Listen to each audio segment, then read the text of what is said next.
হইছে? বুকে হাত দিলেন কে? বুকে ব্যথা নাকি? আরে না দিল্লু, ওর নাম নিতু। ওরে দেখে তৈরি হয়েছে আমার মনে প্রেমের সেতু।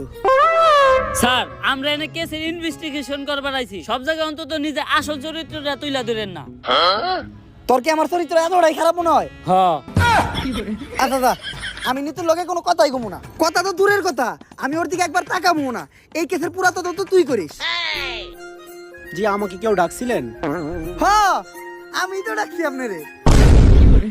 স্যার, এটা আপনি মুখ না পুটকি, জবানে কোনো ঠিক ঠিকানা নাই।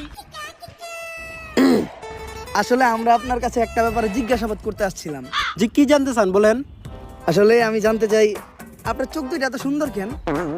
স্যার, কি কইতাছেন আপনি এটা? আমরা এই জায়গায় একটা মার্ডার কেসে তদন্ত করতে আইছি। ও সরি, ভুলে গেছিলাম। আসলে আপনার চোখের গভীরতা এত যে ওই জায়গায় আমি পাই না ঠাই। আপনার চোখের দিকে তাকাইলেই সবকিছু ভুলা যায়। আচ্ছা, এখন আসল কথায় আসি। রিসেন্টলি এমপি ছেলে মার্ডার হইছে, তো ওর সাথে আপনার কি সম্পর্ক ছিল? ও তো আমার বয়ফ্রেন্ড ছিল। বয়ফ্রেন্ড? এই, ওই খুন করতে, ওই হারকিউলিস ধর হবে।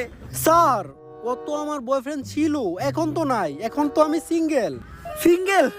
আমি জানতাম তোমার মতো একটা মায়াবী মেয়ে কখনো খুনের সাথে জড়িত থাকতে পারে না।